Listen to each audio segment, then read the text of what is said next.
अस्सलाम वालेकुम नाज़रीन, जीवे पाकिस्तान के साथ आमिर लियाकत हुसैन हाजिर खिदमत है और हमारे साथ मौजूद है अज़हर, अमजद, अरशद।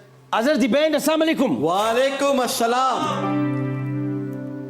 नाज़रीन मोहतरम, आज का मेरा ये शो मेरे लिए बहुत अहमियत रखता है क्योंकि आज जीवे पाकिस्तान में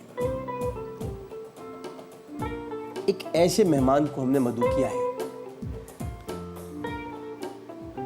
जिनको अगर मैं एकेडमी कहूँ, एकेडमी, पूरी एक एकेडमी, तो शायद मुनासिब हो।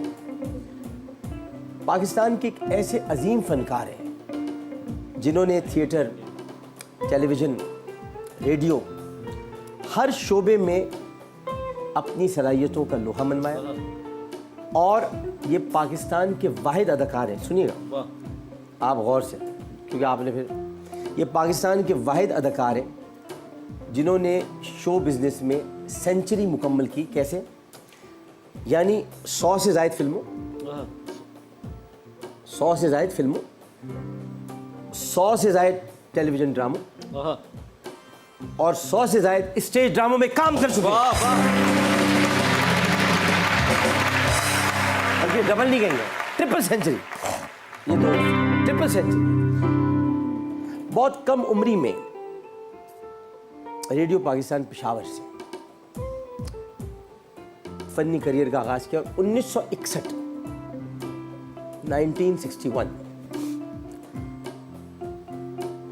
लाहौर मुंतकिल होने के बाद इन्हें एक साजगार माहौल मिला और रेडियो पर सदाकारी और थिएटर पर अदाकारी। अब ये वो वक्त था कि जब इनके जौहर खुलकर सामने आने लगे थे और 1964 में पाकिस्तान टेलीविज़न और इनका सफ़र एक साथ शुरू हुआ। वाह वाह।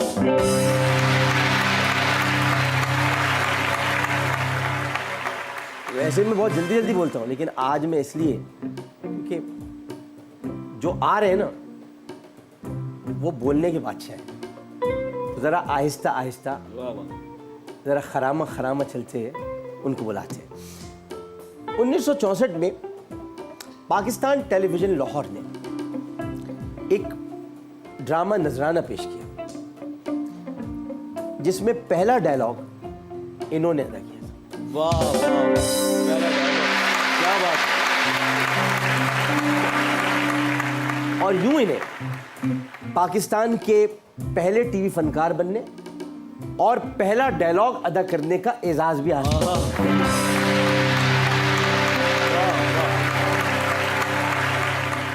ड्रामा सीरियल लाखों में 3, उसमें इनका मज़ाहिया किरदार बहुत पसंद किया गया, लेकिन बुनियादी तौर पर बहुत संजीदा अदाकार है। इन्होंने अशफाक अहमद साहब के, अल्लाह ताला ने गरीक रहमत करे, और बानो आपा को भी, उसमें मिर्ज़ा गालिब का किरदार इतनी खूबसूरती से अदा किया कि हर जगह उनकी शानदार अदाकारी के चर्चे होने लगे। और जो किरदार इनकी पहचान बना वो 80 की दहाई में यूनुस जावेद साहब का तहरीर करदा ड्रामा सीरियल अंधेरा उजाला था। वाह वाह।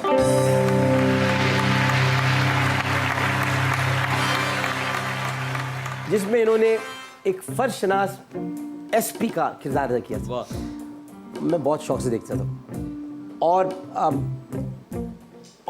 अंधेरा उजाला की वजह से पुलिस जैसे महकमे का, मतलब पुलिस जैसे से मुराद ये कि पुलिस महकमा, आजकल तो आपको पता है ना, सीसीपीओ लाहौर, तो पुलिस जैसे महकमे का वक़ार बुलंद हुआ और नौजवान फिर पुलिस का रुख करने लगे। वाह वाह। 2019 में 35 बरस के बाद एक्सप्रेस एंटरटेनमेंट पर एक इस ड्रामे का जो सीक्वल है वो जाबाज के नाम से शुरू हुआ। यानी पहले अंधेरा उजाला था और एक्सप्रेस पर ये जाबाज के नाम से शुरू हुआ और ये भी सीनियर पुलिस ऑफिसर की हैसियत से इसका हिस्सा बना। क्या बात है, वाह वाह। 56 बरसों 56 वर्षों के दौरान, 56 वर्षों, अब तक 56, अब तक 56, अब तक 56। 56 वर्षों के दौरान बेशुमार ड्रामों में काम किया है, जिनमें इन्होंने पहले तो पाकिस्तान को नजराना के जरिए अपने डायलॉग का नजराना पेश किया।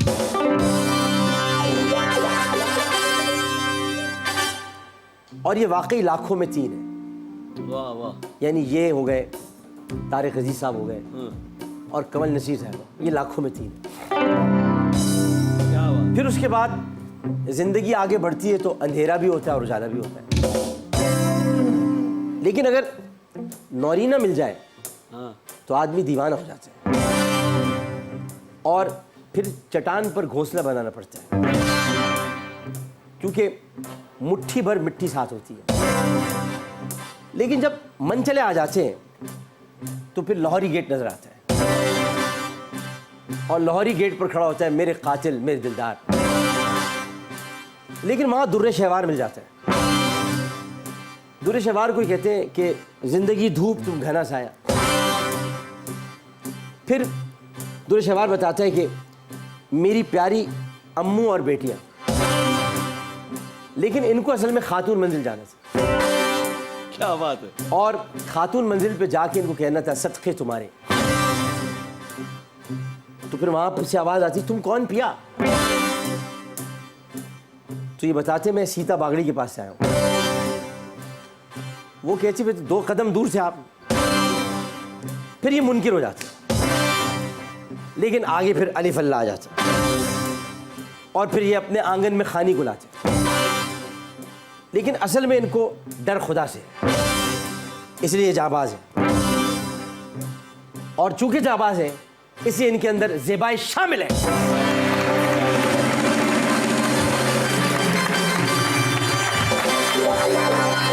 ड्रामों के साथ साथ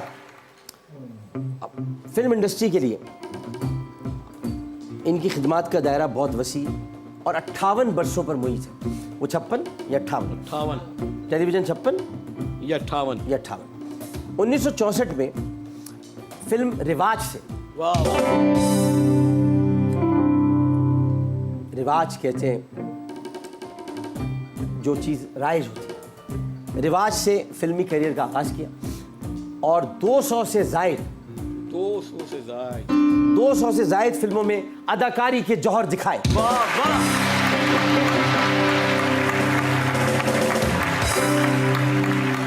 जिनमें जब इन्हें एहसास हुआ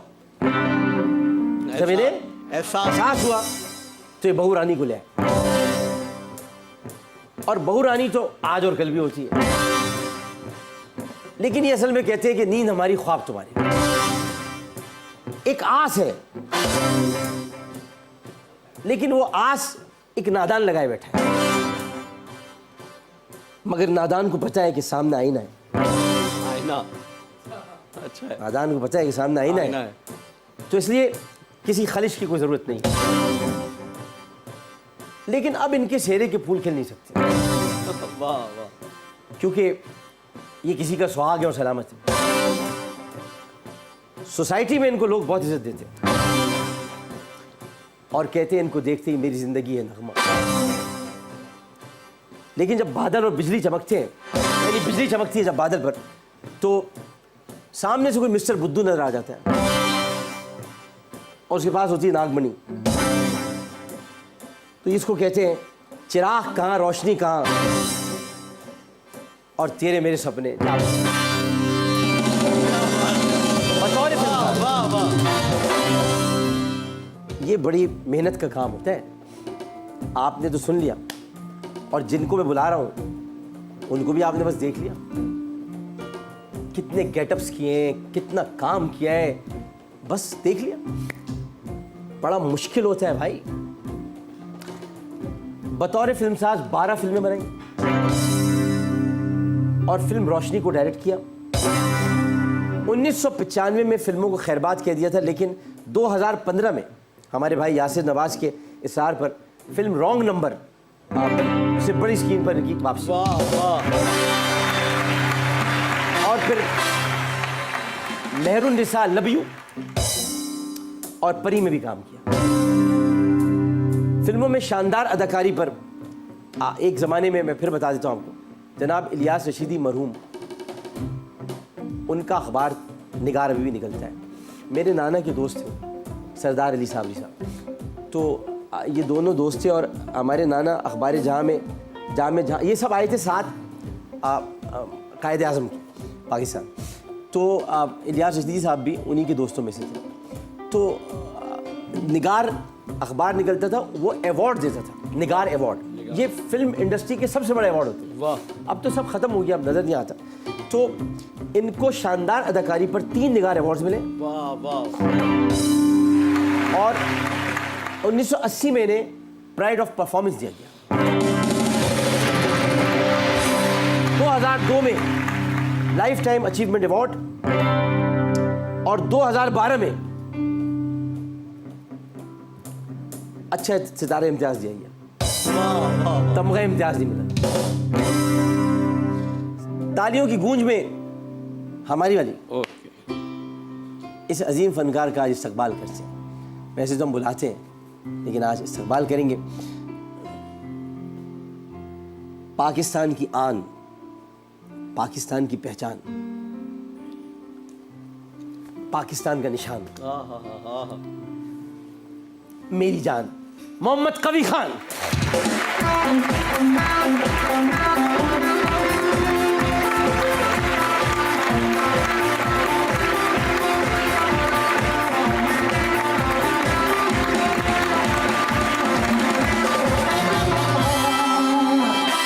अस्सलाम वालेकुम खई साहब।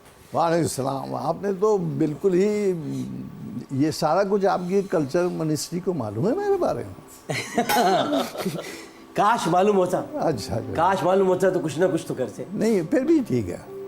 आप खुश रहते हैं ना, इसलिए बहुत आपका असल में सबसे बड़ी बात आपकी है कि आप हर हाल में खुश रहते हैं। जी अल्हम्दुलिल्लाह। बड़ा आपने वक्त गुजारा है, क्या कुछ नहीं देखा। 13 नवंबर 1932 को पैदा हुआ। नहीं 42 1942 पाकिस्तान बनने से कुछ तकरीबन 4 साल पहले, 5 साल पहले। और अंदरूनी पेशावर के मोहल्ले में पैदा हुआ था। जी, वो वाली साहब पुलिस में थे। आसामाई गेट उधर। हाँ, आसामाई गेट तो अंदर शहर, मस्जिद मोहब्बत खान, आबाई घर का वो मस्जिद मोहब्बत खान के पास ही मौजूद है। जब ये पैदा हुए तो बहुत सेहतमंद, तंदुरुस्त और तवाना थे। कवि। हाँ, अभी भी है, लेकिन किसी ने कहा ये तो बड़ा कवि है। वाह वाह। मैं बता रहा हूँ नाम क्या, ये तो बड़ा कवि है। तो वालिदैन ने कहा ये तो बड़ा अच्छा नाम है। और इसका काफिया इनके वालिद के नाम से मिलता था, जिनका नाम मोहम्मद नकी खान, लिहाजा इनका नाम मोहम्मद कवी खान रखा गया। वाह। लेकिन बचपन में अपने नाम के बरक्स बड़े डरे सहमे रहते थे। अब तो कवी खान साहब को डरा के दिखाए। और इनके जो वालिद थे उनके बारे में मैं आपको बताऊं, फिर हम ज़रा गुफ्तगू का आगाज़ करते हैं। इनके वालिद बरतानवी दौरे हुकूमत में पुलिस के महकमे से वाबस्ता थे और 1935 में बहैसियत हेड कांस्टेबल रिटायर हुए। वाह।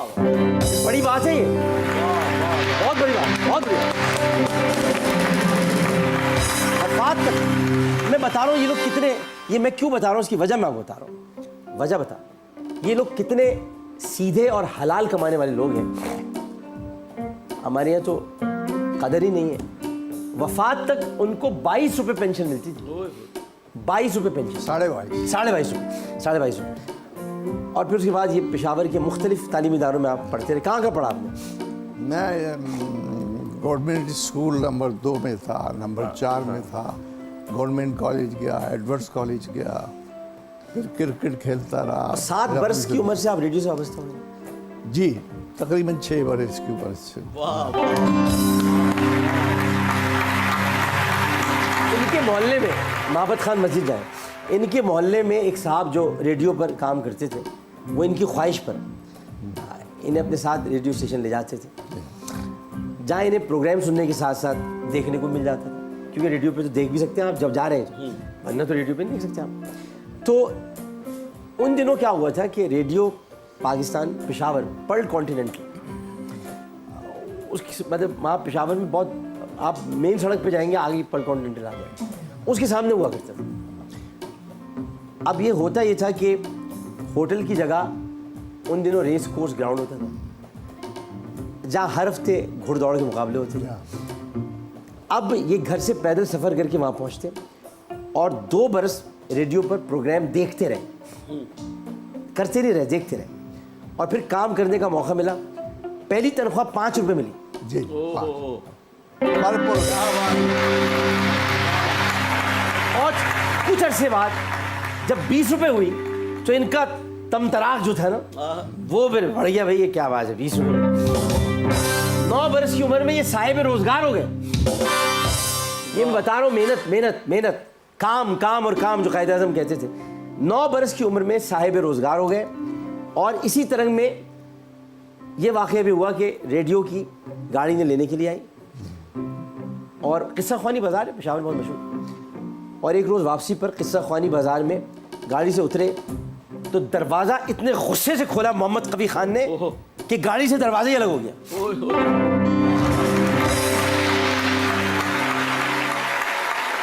वो असल में गलत दरवाज़ा खोल दिया था ट्रैफिक के उसूलों के, कवि है ना आप। तो पीछे से टांगा आ रहा था उसने, दरवाज़ा ही ले गया वो। वालदा बहुत शफीक थी और बाबा रोब वाली थी, तो मगर दिल में बेटे के लिए शदीद तड़प और मोहब्बत थी। रुलाइएगा नहीं, एक दफ़ा रुला चुके हैं आप। अच्छा एक दफ़ा पहले। नहीं नहीं नहीं बिल्कुल नहीं रुला। हाँ। अब एक वक्फा लेते या पहले कसौटी जरा कर ले, देख लेते हैं, दिखाई दे रहा। मुझे पता है, मैं अभी रो देते आप, मुझे पता है। खाना, हादसा, मकाम, वाक़या, शख्सियत। जी। कोई वाकया वाक़या वाक़या वाक़या बहुत बड़ा है, और ये इस वाक़े का आगाज़ जो है वो कहाँ से हुआ था मैं आपको बताता हूँ एक ब्रेक के बाद। वाक़या बहुत बड़ा है और आप पहुँच जाएंगे, आप फ़ौरन पहुँच जाएंगे, मुझे पता है। एक वक्फ़ा लेते, वक्फ़े के बाद हाजिर होंगे। आज का प्रोग्राम बहुत तारीख़ी प्रोग्राम। मुझे एजाज़ हासिल है कि मैं तारिक अजीज़ साहब का इंटरव्यू कर चुका हूँ, उमर शरीफ साहब भी हयात हैं, और बहुत से ऐसे फ़नकार हैं जो इस दुनिया में नहीं रहे, लेकिन कबीर खान साहब दूसरी मरतबा आज मैं इनका इंटरव्यू कर रहा हूँ, और मुझे इसलिए खुशी हो रही है कि मैं इनको देखता आ रहा हूँ, सुनता आ रहा हूँ। मैंने बहुत कुछ सीखा है मोहम्मद कबीर खान साहब। आज आमिर लियाकत हुसैन अगर इस मकाम पर है जिसमें मोहम्मद कबीर खान साहब का बड़ा मिलता है। तलफ़्फ़ुज़, लहजा, अदायगी, चौर भाटा, कहाँ रुकना है कहाँ बोलना है, मोहम्मद कबीर खान साहब से सीखा। एक वक्फे के बाद आते हैं जीवे पाकिस्तान।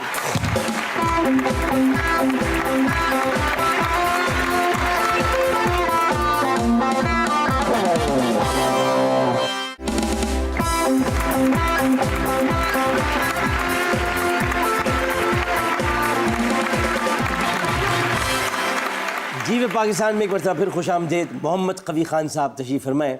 वाक़या बहुत बड़ा है, और वाक़या ये है कि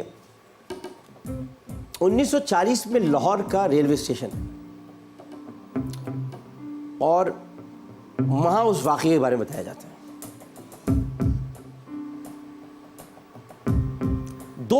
दो अफराद उतरते हैं ट्रेन से, एक है कायद आज़म मोहम्मद अली जिन्ना, दूसरे लियाकत अली खान, ख्वाजा नाज़िमुद्दीन और कायद आज़म मोहम्मद अली जिन्ना। वो उतरते हैं, उनको फ़ौरन उस वाक़े के बारे में बताया जाता है, और वो अपनी मीटिंग छोड़कर उधर चले जाते हैं। बहुत बड़ा वाक़या।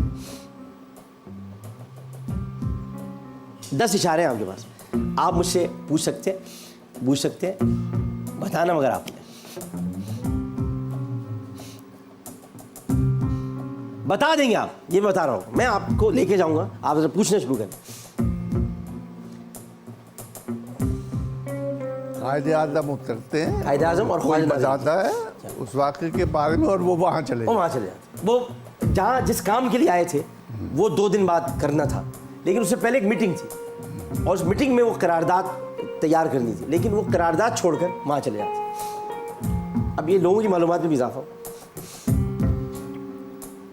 ये तो बड़ी तारीखी बात हो गई। सब छोड़ दिया, जब तक वहाँ नहीं गए और वहाँ से मिलकर नहीं आए, सब छोड़ दिया। कहा नहीं होगा जलसा, ये भी कहा जलसा नहीं होगा।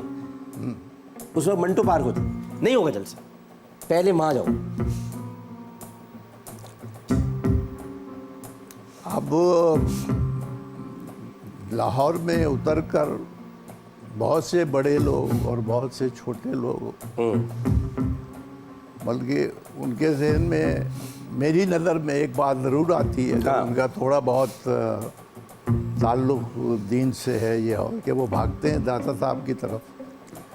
अब अगर उसको आप किसी और एंगल से लें, हाँ, जिसमें आपका 42 और पाकिस्तान 47 और ये सारा कुछ, तो ये मेरी पैदाइश से पहले का हो गया ना। आपकी पैदाइश से पहले का वाक़या है, ज़ाहिर है। आप तो 1942 में पैदा हुए। हाँ, तो 92 नहीं, आप 42 में पैदा हुए, ये 40 में हुए आप। 40 हाँ, आपसे पहले का हो पहले गया। का। तो जो शख्स 42 में पैदा हुआ तो वो उस पर क्या गुजरी होगी। अहम वाकया तो ये हो गया।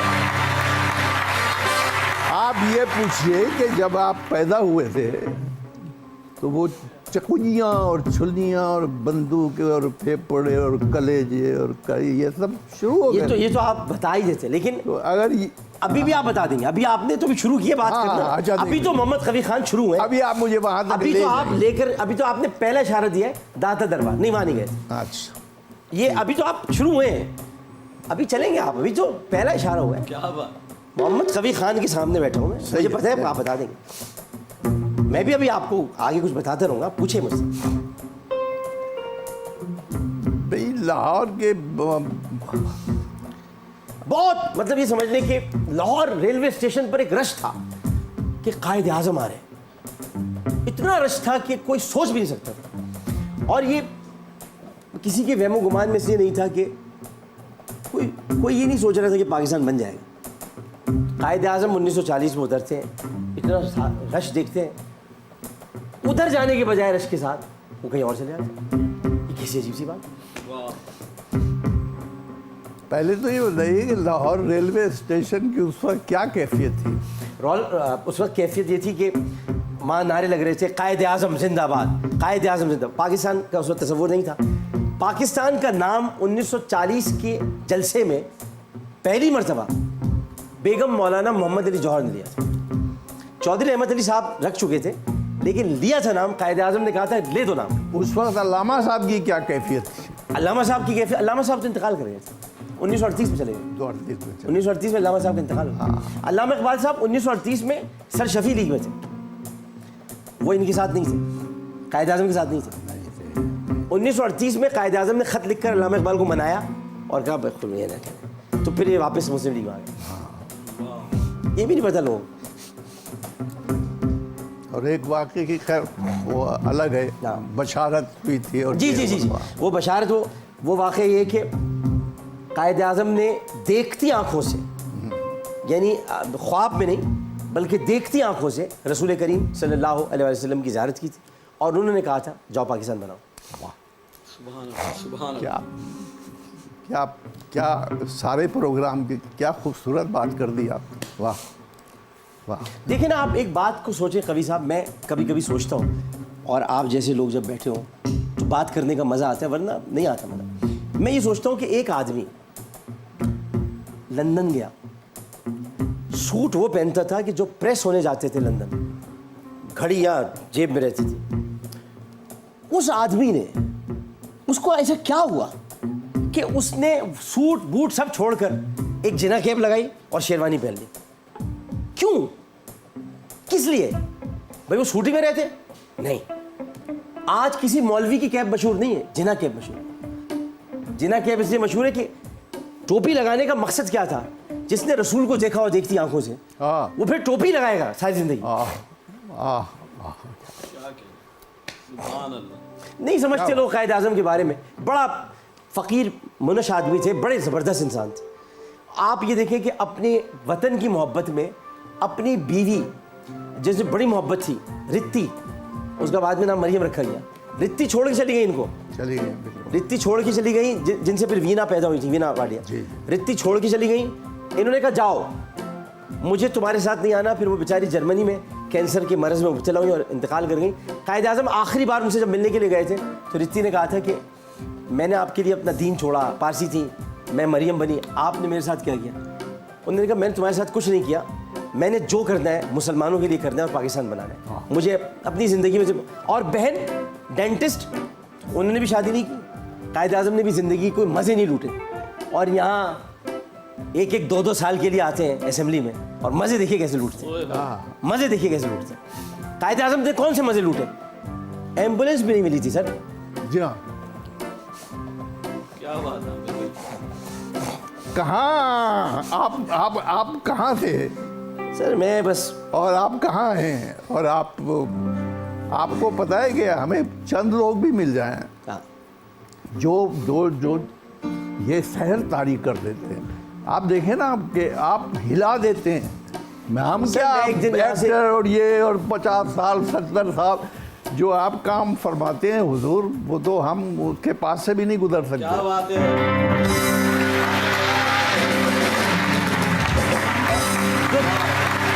दुख ये है कभी साहब के आप लोग तो मुंतखब करके भेज देते हैं, लेकिन जहाँ मुझे काम करना चाहिए वहाँ कोई लाता नहीं है, जहाँ मैं काम कर सकता हूँ।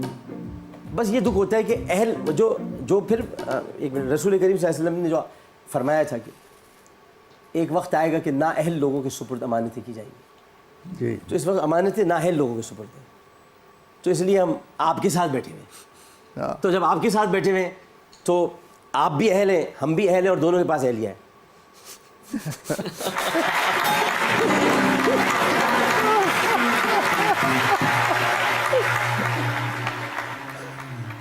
अभी कभी साहब सोच रहे हैं ये इस वक्त बड़ा इंटरेस्टिंग प्रोग्राम हो रहा है, नाज़रीन इस वक्त स्क्रीन से बंदे में कि बातें क्या हो रही हैं।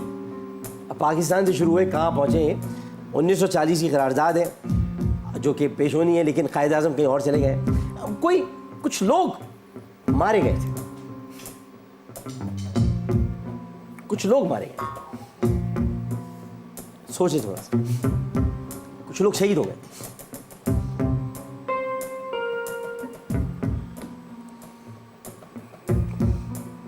उनको जब पता चला ये लोग शहीद हो गए तो इन्होंने कहा कि नहीं, मैं पहले जाऊंगा जहाँ शहादतें हुई हैं और जो लोग ज़ख्मी हैं उनसे मैं मुलाकात करूंगा।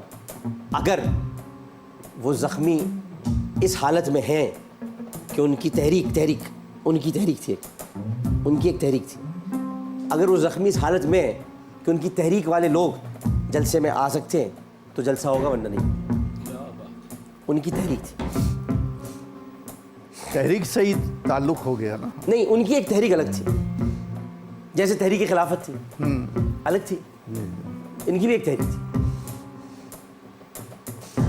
ले जाऊंगा आपको करीब ले जाऊंगा। इसका मतलब अभी तक जो 47 तक जो हम पे गुजरी सो गुजरी, हाँ, वो मामला ज़्यादा अहम हो गया। जी, वो बहुत अहम हो गया था मामला, बहुत इतना अहम हो गया था कि अगर इस वाक़े को एडजस्ट नहीं किया जाता तो 1940 का जलसा नहीं होता। आपको पता है, मुझे वो ट्रेन याद है। और हाँ। बहुत सा अपना आगे एक गोरा चिट्टा लड़का ट्रेन में बैठा हुआ है और वो धुएं वाली ट्रेन थी। हाँ, और जब मैं उतरा था उससे तो मैं काला हो चुका था। हाँ, तो वो मुँह छूँ धोया तो उन्होंने कहा ये भाई ये तो बहुत गोरा है, इसका नाम क्या है, और ये वगैरह वगैरह वगैरह। एक तो वो जो लाइन थी ना, और वो सारा कुछ वो मुझे बिल्कुल, मुझे अपने 4 साल से लेकर अब तक सब कुछ याद है। ये जो आप फरमा रहे हैं और मुझे वहाँ ले जाने की कोशिश कर रहे हैं, जी। पता नहीं आप ले जा पाते हैं, ले जाऊंगा, नहीं ले जाऊंगा, पाते हैं, ले और जाऊंगा। मुझ में ले इतनी जाऊंगा। अहलियत है या नहीं है। नहीं, आप में अहलियत ही तो है, अहलियत ही तो आप में है। नहीं, अहलियत ही तो नहीं। अहलियत ही तो है आप में। नहीं डॉक्टर साहब, क्या अरे आप में अहलियत है, आप में अहलियत है, वरना आप भी नवाज शरीफ की तरह नायल हो जाते। लेकिन हम में अहलियत है, नहीं, तो अहलियत है हम आप। तो उस तरफ जाते ही नहीं। हाँ, मत जाओ। कौन क्या है, हमें क्या, नहीं, मैं जाने हमें दुनिया से क्या, हम अपनी आप दुनिया है। आपको पता है 200-250 साल लगते हैं समझने में, कहीं कोई कह के चला जाता है। जी जी जी गालिब ने यही तो कहा था। जी जी जी जी, यही कहा था भाई क्या, कौन हो, हाँ। कहाँ, तो वो मतलब मिर्ज़ा गालिब को जब लोगों ने कहा कि ये शराब पीते हैं, तमाम चीज़ें, तो मिर्ज़ा गालिब ने एक शेर कहा था, न था कुछ तो खुदा था, कुछ ना होता तो खुदा होता, डुबोया मुझको होने ने, न होता मैं तो क्या होता। वाह वाह। उसके बाद सब लोग खामोश हो गए। खामोश। मतलब कोई ऐसी बात आखिर में जो उनसे मिलने आए थे तो उनको इतना नजर भी नहीं आता था गालिब को। जी हाँ, जी हाँ। तो उन्होंने कहा भाई हमसे मिलने आए हो तो कुछ कहते होगा। तो उन्होंने कहा हुजूर आपके सामने हम क्या, तो उन्होंने ख्वाहिश का इजहार किया कि जब मैं मरूं तो मेरी लाश को रस्सी से बांधकर दिल्ली की गली कूचों में तशहीर किया जाए, हाँ। और फिर शहर से बाहर ले जाकर हाँ। कुत्ते, कौवों और चीलों को खाने को छोड़ दिया जाए, अगर वो खाना गवारा करें तो। और ख़त्म बात वहाँ पे होती जो मैं हमेशा करता हूँ और करता रहूँगा जब तक जिंदा होंगे, और तो रखने को हम दहर में क्या रखते थे, मगर एक शेर में अंदाज़े रसा रखते। वाह वाह वाह वाह वाह वाह वाह वाह, मगर एक शेर में अंदाज रखा है। वाह। और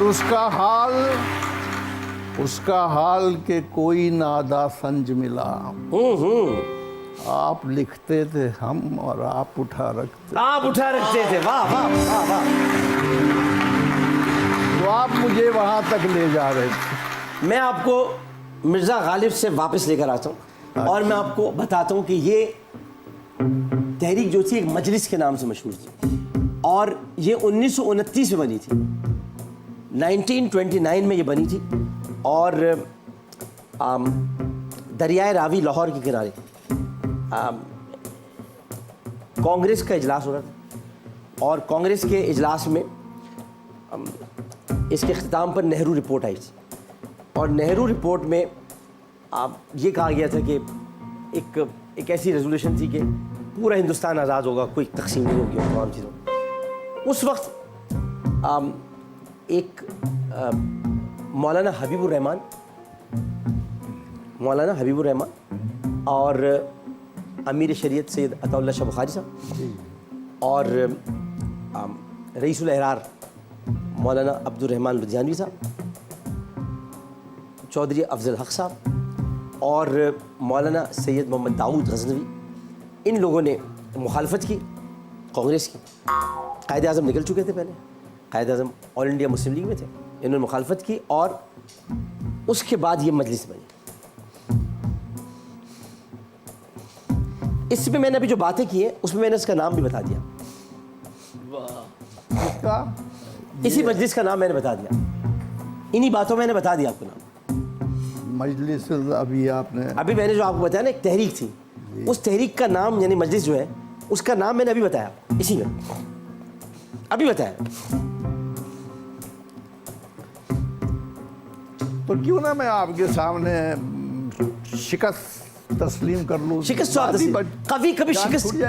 कभी शिकस्त खाता नहीं है। बात यह है कि शिकस्त खाने का भी तो एक लुत्फ होता है, कभी आपने उसे इंजॉय किया। नुकसान उठाते उठाते पे नुकसान का भी तो एक नशा हो जाता है। जब आपको ठोकर लगते लगते लगते फिर आपको नजर दूसरा गड़ा ही चाहिए होता है। मुझे भी गड़ा ही चाहिए होता है, मैं भी ठोकर खाई है। तो ये आप मान लेना चाहिए मुझे। अच्छा मैं बताया, देखिए अताउल्लाह शाह बुखारी साहब ने जी बिल्कुल इसकी बुनियाद रखी थी, और फिर उसके बाद ये बहुत आगे गई, और उसके बाद मोहम्मद दाऊद गजनवी साहब इसके पहले सेक्रेटरी जनरल मुंतखब हुए थे। कायद आज़म जब 1940 लाहौर रेलवे स्टेशन पर उतरे तो उनको बताया गया कि मजलिस अहरारुल इस्लाम, इस पर हमला किया गया है, और 35 के करीब लोग शहीद हो गए और बहुत सारे लोग ज़ख्मी हैं। कायद आज़म रेलवे स्टेशन से सीधे मजलिस एहरारुल इस्लाम के पास गए, वहाँ उनके लोगों से मिले जाकर, और मजलिस एहरारुल इस्लाम ने 1940 के जलसे में शिरकत की थी। उसमें अताउल्लाह शाह बुखारी और बहुत सारे लोग थे, और उन्होंने कायद आज़म को ये कहा था कि जो कायद आज़म को काफिर आज़म कहता है वो सबसे बड़ा काफिर है। और इस तरह से कायद आज़म को 1940 के जलसे में उलमा की हिमायत भी हासिल हो गई थी। तो ये कहना कि पाकिस्तानी क़याम में उलमा का हाथ नहीं था, बहुत बड़े बड़े उलमा पाकिस्तानी क़याम में शामिल थे। तो ये 1940 के जलसे में था।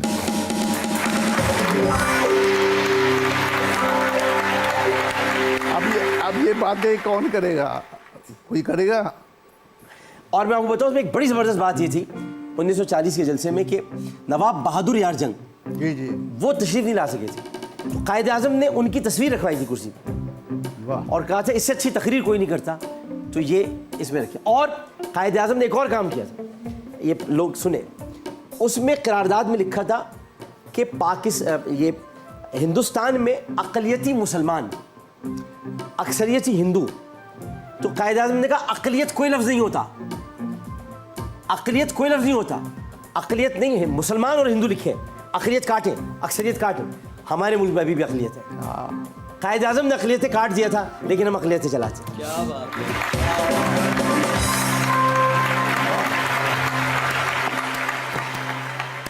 बड़ी अच्छी फिल्म बन रही है कायद आज़म, बन चुकी है बल्कि। हैं? हाँ, मज़ा आएगा। हमारे वहाँ बड़े बड़े लोग पड़े हुए हैं साहब, हमारे वहाँ बहुत बड़े काम आदमी थे, करने वाले। बहुत बड़े आदमी थे कायद आज़म। कायद आज़म को कोई समझा ही नहीं। कायद आज़म आज भी आप हिंदुस्तान में, आज उनका विजन देखें क्या हो रहा है हिंदुस्तान में। अगर ये मोहम्मद अली जिन्ना पाकिस्तान ना बना था, जो मिल्लत का पासबा था, तो तुम लोग भी अभी वहाँ पर, मैं तो हिंदुस्तान के मुसलमानों से मुझे कोई हमदर्दी नहीं, मुझे कोई हमदर्दी नहीं। इसलिए नहीं हमदर्दी कि इन्होंने कायद आज़म को उस वक्त साथ नहीं दिया था। अगर साथ देते पूरा हिंदुस्तान हमारा होता, वाह, सही है पूरा हिंदुस्तान हमारा होता। लेकिन होगा, लेकिन होगा, आमीन। लेकिन होगा, इंशाअल्लाह। ये भी मैं आपको बता दूं, इंशाअल्लाह ताला होगा। हाँ, सुन लो भारतीय, होगा, होगा। एक वक्फा लेते हैं, वक्फे के बाद हाजिर नहीं, बल्कि हम फिल्म द ब्लैंक कर लेते हैं। रिश्तों को संभालते संभालते, आपके पास रखा हुआ कार्ड, रिश्तों को संभालते संभालते थकावट सी होने लगती है। जी, रोज कोई ना कोई डैश हो जाता है, नाराज या खफा। रोज कोई ना कोई नाराज हो जाता है या खफा हो जाता है? वाह, खफा हो जाता है। वाह वाह वाह। खफा जो होते हैं लोग, वो रूठ जाते हैं, उनको मना लेते हैं। लेकिन नाराज लोग जो होते हैं, वो कभी कभी फुप्पी जैसे होते हैं जो 70 साल तक नाराज रहे। माँ बाप एक ऐसा मेडिकल स्टोर है जहां हमें हर दुख दर्द की डैश मिलती है, दुआ या दवा। हाँ? दुआ, माँ बाप एक ऐसा मेडिकल स्टोर है, अच्छा, दवा, दवा मिलती है, दवा।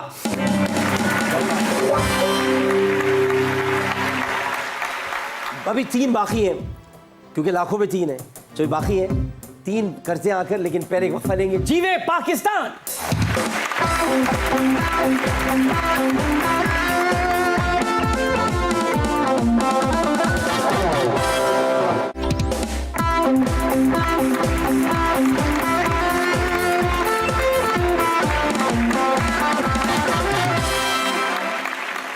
जीवे पाकिस्तान में एक बार फिर आपको खुशामदीद कहते हैं। मोहम्मद कवी खान साहब हमारे सामने विराजमान है, और अभी 3 सवाल रह गए।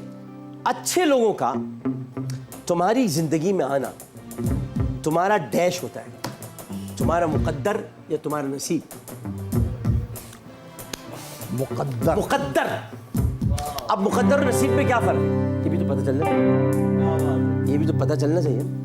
मुकद्दर भी एक ही चीज़ है, जैसे हमारे एक जगह पर ताज़ीम और तौक़ीर लिखा हुआ है। ताज़ीम भी एक ही चीज़ है, तौक़ीर नहीं, फ़र्क होता है। मुकद्दर वो है जो लिखा जा चुका है, नसीब वो है जो बदला जा सकता है। अल्लाह ताला ने ये तकदीरें 2 बनाई हैं, एक तकदीर मुबरम है, एक तकदीर मुअल्लक़ है। जो तकदीर मुअल्लक़ है वो नसीब है, और जो तकदीर मुबरम है वो मुकद्दर है।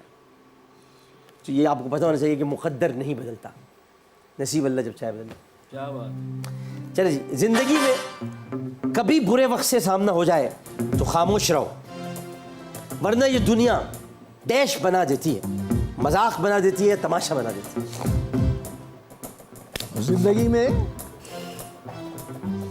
जिंदगी में कभी बुरे वक्त से सामना हो तो खामोश रहो, वरना ये दुनिया तैश बना देती है। तमाशा या मजाक? तमाशा बना देती है।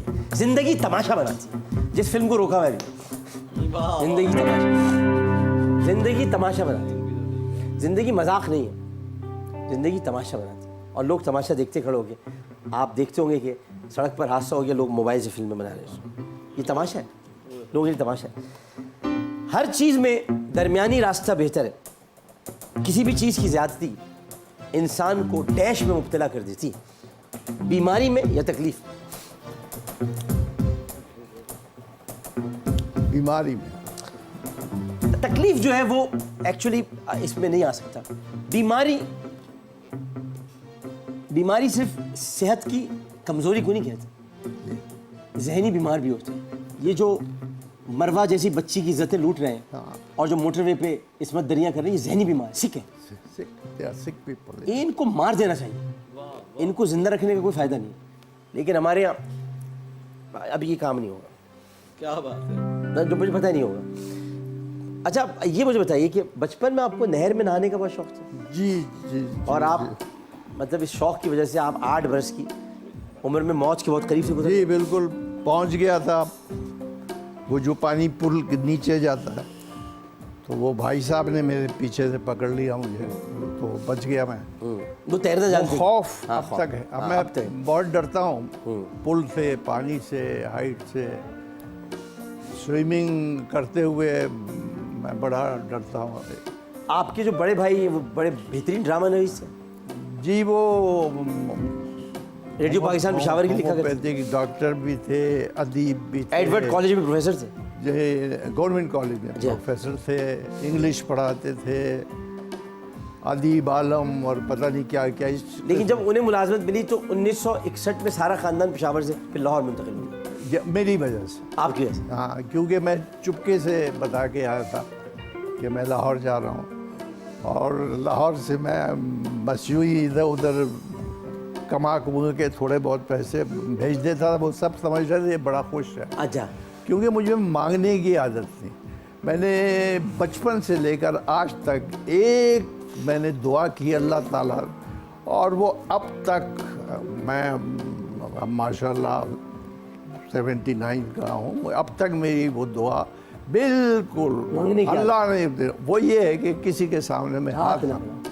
और इसकी एक खूबसूरत चीज़ मैंने एक दफ़ा पढ़ी कि एक शख्स के बाप की ये आदत थी, तो वो खुद इतना वो था, बहुत स्ट्रांग वो बेटा उनका, कि जब अब्बा और सब लोग बैठे थे तो उन्होंने अब्बा के सामने कोई चीज़, आप पैसे समझ लें, तोहफा समझ लें, यूं करके दिया। तो अब्बा ने उसको उठाया,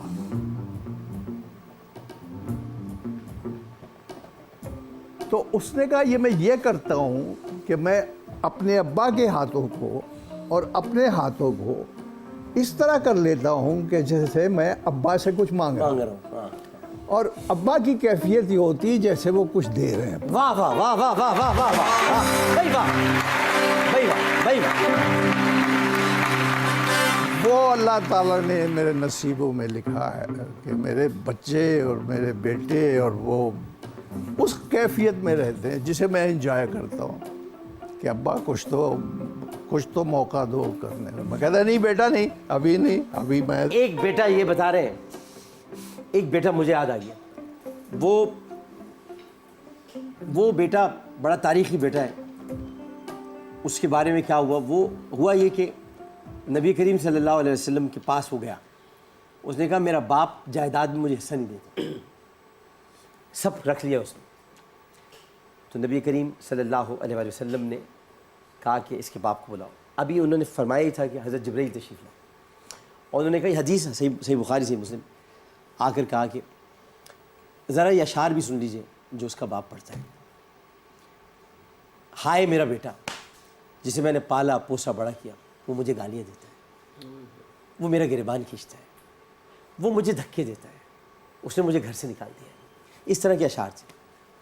नबी करीम सल्लल्लाहु अलैहि वसल्लम ने पहली मर्तबा लोगों ने उनका ऐसा जलाल देखा कि आपने कहा जायदाद भी तेरे बाप की, तू भी अपने बाप का, जायदाद भी तेरे बाप की, तू भी अपने बाप का। तो बाप से बात करते वक्त बड़ा ख्याल रखा करें, दुनिया नाराज हो जाती है, अल्लाह नाराज हो जाता है। अल्लाह दुनिया का खालिक। बाप की इज्जत, बाप से मोहब्बत और बाप का वक़ार, बाप की दुआ से आपको दुनिया मिलती है, माँ की दुआ से आपको आखिरत मिलती है। दुनिया बर्बाद कर लोगे तो आखिरत कहाँ से मिलेगी? ये पता नहीं कैसे मिल जाती है आखिरत। दुनिया तो आखिरत की खेती है। दुनिया में कुछ अच्छा करोगे तो आखिरत मिलेगी। माँ के कदमों में बैठे हुए बाप को तो खुश कर लो। अगर बाप ने बद्दुआ दे दी तो दुनिया ही नहीं मिलेगी, तो आखिरत में जाके क्या लो? क्या बात है आमिर भाई। और वो सब कुछ मिल जाता है, वो सब कुछ आपको मिल जाता है जिसकी लोग तवक्को नहीं करते, और वो होती है एक दफ़ा मैं और क्योंकि माँ नाराज नहीं होती, हाँ, बाप नाराज हो जाता है। वाह वाह। लेकिन वो एक वक्त आता है जब वो सारा कुछ बेटी आपको हाँ हाँ, वो लौटाती, जी जी जी जी। उससे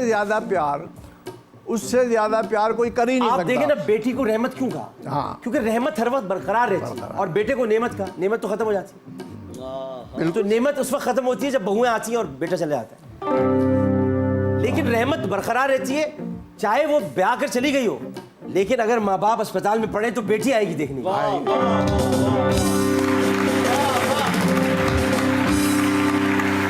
रसूल की बेटियां ही तो थी। मेरे नबी की जब बेटियां हैं तो फिर मैं कैसे ना कहूं कि बेटियां अजीम होती। मेरे नबी की सिर्फ बेटियां ही बेटियां थी। तो रसूल की जब बेटियां हो तो फिर बेटी वाले क्यों कहते हैं कि हमारे पास बेटी पैदा हो? अरे बेटी वालों, आपके घर में अगर बेटी पैदा हुई है तो आप बड़े अजीम आदमी, कि आपको अल्लाह ताला ने रहमत से नवाज दिया। अब रहमत तलाश मत करो, घर में फिर रही है, खेल रही है। उसको गोद में ले लो, रहमत को गोद में ले लिया, उसको अपने साथ के ले जाओ, रहमत को साथ ले गए, उसको कुछ दिला दो, रहमत को कुछ दिला दो। बेटी तो रहमत होती है।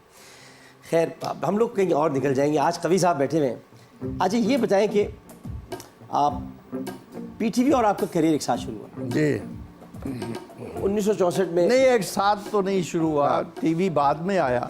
लेकिन जो एक आप कहते हैं ना कि एक टेक ऑफ किया आपने, वो बस मेरे मुक़द्दर और नसीब और जो आप समझ लें, क्योंकि टीवी की मैंने 3 महीने रिहर्सल की और मुझे रखा गया इम्तिहान में, और एक दिन उसकी सज़ा भी मिली, क्योंकि फजल कमाल साहब जो थे प्रोड्यूसर पहले, तो एक लफ्ज़ नहीं बोला जाता, जिंदगी और जिंदगी। तो उन्होंने कहा ये तुम अदा क्यों नहीं कर रहे हो सही, 2 महीने हो गए हम तो तुम्हें नहीं रखेंगे, निकाल देंगे। तो मैं घबरा गया कि ये क्या हो रहा। तो उन्होंने कहा अपने ये यूं हाथ रखो मेज़ पर। मैंने हाथ रख दिया तो वो जो पीली पेंसिल नहीं होती थी, वो उनके पास थी। पीली पेंसिल ऊपर छोटा सा काले रंग का बना हो जी, वो उन्होंने इस पर फेर दिया। इतना सा काम नहीं कर सकते। और सब कास्ट बैठी थी, मुझे अच्छी तरह याद है। वो जो कोई ऐसी आपको तकलीफ हो तो जैसे आंसू की आंख में आता है तो वो कहीं से चलता हुआ आता है, आंख में जब आ जाता है तो वो अश्क पे आंख में आते जो कयामत गुजरी, वो न गुजरी किसी कतरे पे गौर होने। वाह वाह वाह वाह वाह वाह, वो न गुजरी किसी कतरे पर गौर होने। वाह वाह वाह। वो आंसू आ गया और बाहर निकल गया मैं। थोड़ी देर के बाद एक हाथ आया, उन्हीं का होगा जो मैं सोच रहा था कि आएगा। बस इतनी सी बात थी, आगे क्या करोगे, चलो। उसके बाद वो नजराना किया था पहला प्ले, और उसके बाद मैं 3 घंटे में 40 मिनट्स का प्ले याद कर लेता। और उसके बाद मैंने दिल्ली की एक शाम किए, फिर मुझे दिया गया ये लाखों में 3 दिया गया मुझे। फिर लाखों में 3 ख़त्म हुआ तो उनका कौन है जो गालिब करेगा, तो कहा गया वो एक है, वो जो कॉमेडियन, वो अभी लाखों में 3 ख़त्म हुआ है, मूंछें हिलाता है, उसके तो मैं डॉक्टर नो बना रहा, डॉक्टर यस नो व्हाट, मैं डॉक्टर नो।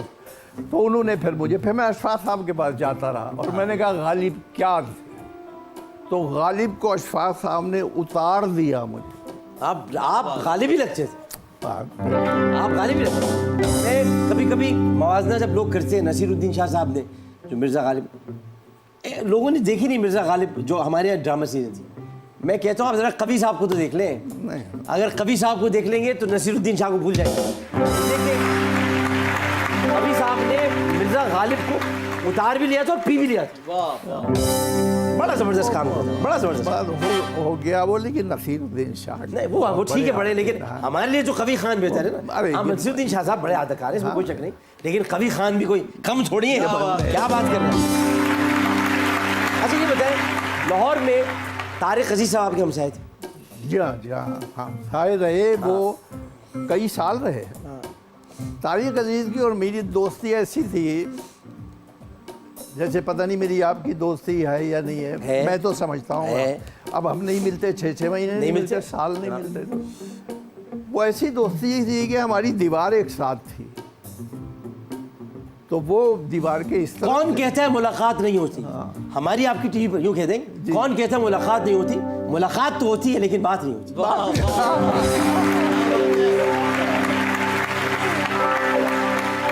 तो उसमें ये यानी यूँ कहा जा सकता है कि ये दो हमसाए ऐसे हैं, एक टेलीविजन की पहली आवाज़, एक टेलीविजन का पहला दगा, और दोनों ने 50 बरस से ज़्यादा का। तारिक अजीज साहब ने जाते जाते अपनी ज़िंदगी में मेरा हाथ पकड़ के कहा, हम ना हो कोई हमसा तो हो। हम ये मेरे लिए सबसे मतलब इससे बड़ी मेरे लिए कोई एजाज़ नहीं है। तारिक अजीज साहब दायम आबाद रहेगी दुनिया, हम ना होंगे कोई हमसा होगा। तो मतलब ये कि अच्छा ये जो बता रहे हैं अभी कवि साहब, उसमें कमल नसीर साहबा भी थी उस ड्रामे में, और उसमें उसे नजमा फारूकी साहबा ने लिखा था। जी हाँ। और ये फजल कमाल साहब थे जनरल के, और वही आंसू का भी मैंने जिक्र किया। पीटीवी से इनको पहला चेक 100 रुपये का मिला था। जी हाँ, 100 रुपये का, बिल्कुल सही बात, 100 रुपये का। और मुझे चेक मिल जाते थे, 3-4 मिल जाते थे महीने के। मैं आपको बता नहीं सकता डॉक्टर साहब के मैं किस कदर अपने आप को रईस महसूस करता। हाय हाय हाय एक अजीब सी कैफियत होती थी जब ड्रामा करके निकलते थे और लोग कहते थे वाह वाह। तो वो बानोआपा ने लिखा था ना कि सिकंदर आजम तुमने दुनिया फतह करने का ख्वाब देखा था मगर रास्ता गलत चुना। रास्ता गलत, तलवार का सहारा तुम्हें क्या बता कि जब कोई एक्टर अपने प्रीमियर से निकलता है और लाखों निगाहें उसका ताक़ुब कर रही होती, तो जो उसकी कैफियत हाय हाय हाय हाय वाह वाह हमारे दुनिया क्या तो वो कैफियत होती थी। 400 रुपये में 1 रुपये का नाश्ता होता था, 1 रुपये का बखुदा खाना होता था दोपहर का, और 1 रुपये का रात का। तो 90 रुपये हो गए, कुछ 50-60 इसमें चले गए, और 50-60 की दोस्तों को चाय पिला दी, फिर भी 2-300 बच गए। ये क्या वो वक्त था। फिर उससे माशाल्लाह अल्हम्दुलिल्लाह। तो टीवी को मेरे सामने कोई टीवी की बिल्डिंग को भी कि कोई भी बात हो मैं बर्दाश्त ही नहीं करना चाहिए, नहीं करना करना भी नहीं। आपने वहां से रोजी कमाई है, आपने वहां से रोजी कमाई, अल्हम्दुलिल्लाह। सही बात। तो ये आपको बताऊं, मैं एक बैंक में मुलाजमत करती थी और हॉकी और क्रिकेट के बड़े अच्छे खिलाड़ी थे। अच्छी क्रिकेट खेलने की वजह से ही बैंक वालों ने इनका पेशावर से लाहौर तबादला किया। 1961 में जब ये लाहौर आए तो खुशकिस्मती से इन्हें लाहौर में पढ़े लिखे पढ़े लोग मिले। अच्छा, पढ़े लिखे लफ्ज़ नहीं होता, लिखे पढ़े होता है। पढ़े लिखे लफ्ज़ नहीं होते, लिखे पढ़े होते। पहले लिखते फिर पढ़ते हैं, पढ़ के कौन लिखता है? क्या तो 1961 में ये इनको लाहौर में जो लोग मिले उनमें फैज़ अहमद फैज़, मरहूम हम देखेंगे, लाजिम है कि हम भी देखेंगे।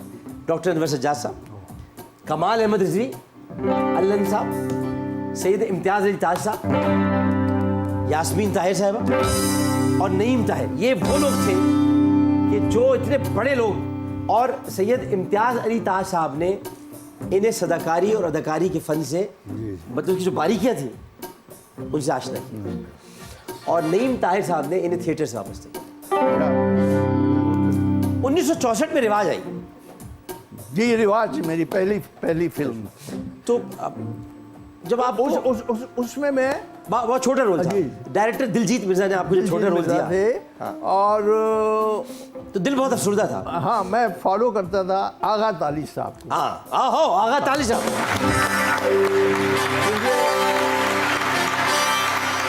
ये जो एहसन ताली, अब उनके एहसन ताली बहुत प्यारा आदमी, बहुत प्यारा। वो रेडियो पाकिस्तान पेशावर से बहुत बड़े सदाकार थे आगा साहब, तो उनको मैं फॉलो करता था। बल्कि मुझे अभी तक याद है कि रियाज शाह साहब का एक फ़िक्रा था। रियाज शाह साहब शान के वालिद हैं। हाँ, तो वो अंधेरे में कटहरे में खड़े होते हैं, और उनका एक फ़िक्रा था कि वो सामने आओ, अंधेरे में क्यों खड़े हो, सामने आओ, अंधेरे में क्यों खड़ा? कोई कहता है उनको, तो वो कहता अंधेरे में इसलिए खड़ा हूँ कि जवान बेटी का बाप। वाह वाह, अंधेरे में इसलिए खड़ा हूँ जवान बेटी का बाप। अब इन सबको मोहम्मद अली साहब, ज़ेबा बेगम और ये किसी को नहीं पता कि मैं, ये जो असिस्टेंट है इसको हम रात को कहते हैं 2 बजे के चाय लाओ तो ये ला देता है, और ये बढ़िया सिगरेट हम पीते हैं तो ये कहता है रात को 2 बजे, ये मुझ पर असर हुआ। मैं कहता मैं तो साहब वो सिगरेट जब, हाँ कोई भी हो आर्टिस्ट के लिए क्या है, मैं कहता यार कैसे अजीम लोग हैं ये सब, वाह वाह वाह। तो सुबह को दूसरे दिन वो अजीब से होते थे, तो मैंने कहा शायद ये कैफियत होती होंगी एक्टर्स की, बड़े लोगों की, बड़े मौसीक़ार, सब हमारे यार दोस्त गुजरे थे, सबको मैंने खिदमत की था, चाय वाय पिलाई। उसी में एक हमारे एक्टर होते थे असलम परवेज, उनका मैं विलन था छोटा। तो एक जगह वो जिससे मोहब्बत करते थे वो हमारे सामने गाना वाना गा रही होती थी, हमने कहा भाई हमारा भी हक है, हम छोटे विलन। तो उनका एक फिक्रा था, 3 बातें थी कि दोस्त हो तो तुम जैसा, औरत हो तो इस जैसी, और बेवकूफ़ हो तो मुझ जैसा। वाह वाह, ये रिवाज की थी। फिर मैंने आगा साहब को अब तक फॉलो किया है, अब तक टिल नाउ। आगा ताली साहब क्या आदमी थे, क्या आदमी, अभी क्या आदमी थे, बहुत आला लोग थे। मैंने खिदमत बड़ी की सब। भाई ये बताओ ना आपको, इन्होंने कैमरे के सामने जब कदम रखा, यानी जब फिल्म की दुनिया में खड़ा होना पड़ा, तो उसी ज़माने में, मैं ज़ाहिर नाम नहीं लूँगा, एक साहब ने इनके चेहरे पर थप्पड़ भी रसीद कर दी, और लेकिन फिर एक वक्त वो भी आया कि उन्हीं साहब ने अपने रवैये की माफ़ी मांगी और अपनी फिल्म में कास्ट करने के लिए बेहद इसरार किया। असल वो एक लम्हा था, एक थप्पड़ मारने का, और उस थप्पड़ के जवाब में मुझे ये रिवर्स मारने का। तो मैंने यहाँ पे मैंने अपने आप को रोक लिया।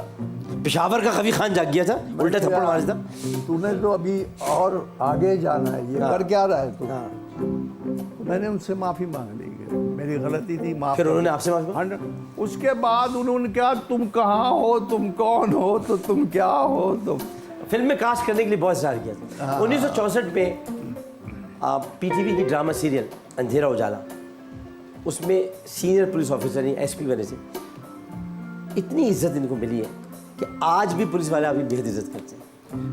बहुत उसमें सबसे बड़ी खूबी ये थी डॉक्टर साहब कि उन दिनों कोई थिएटर वेटर नहीं कर रहे थे, तो 85 के इलेक्शन आ गए थे। 85 इलेक्शन आ गए, जी हाँ। गैर जमाती इंतखाबात थे, जी हाँ। तो गैर जमाती इंतखाबात थे, उसमें मोहम्मद खान जुनैद जो वज़ीर आज़म बने थे, उनको फिर ज़ियाउल हक़ ने फिर हटा दिया था। जी हाँ। तो उसमें वो जमील फ़खरी वगैरह ने, वो जो मेरे साथ थे, उन्होंने कहा कि तुम इलेक्शन के लिए खड़े हो जाओ। मैं गया, अब कुछ आते ही नहीं, पता ही नहीं कैसे खड़े होते हैं, कैसे पता कर देते। दूसरे दिन उन्होंने 200-300 रुपये जमा किए और शायद 1500 रुपये लगते थे। वो AC साहब के वहाँ दे दिए मेरा नाम और कागज़ात नामज़दगी दाखिल। हाँ जी, वो जी क्या, चलो ठीक है, अब क्या करें? तो एक छोटी सी गाड़ी थी, वो लेके हम निकल जाते थे। वो कहते हैं अंधेरा उजाला वाले आ गए। तो वो बाहर निकल के देखते थे, मजमा हो जाता था, हम तकरीर शुरू कर देते। हाँ। फिर रियाजुर रहमान सागर से मैंने कहा ये तो रशवश हो जाता है, मैं क्या करूं यार, मुझे पता नहीं चलता। हाँ। क्योंकि मतलब जो आपका जैसे स्टाइल है ना, कि आप यूं कर देते हैं लोगों को। तो मैंने कहा कोई मैं क्या करूं, ये लोग हंसते हैं देख के या क्या कहते हैं, ये क्या काम करेगा। तो मैं तकरीर करते करते एक शेर पढ़ता था, और शेर का अंधेरे उजाले से ताल्लुक था। अच्छा।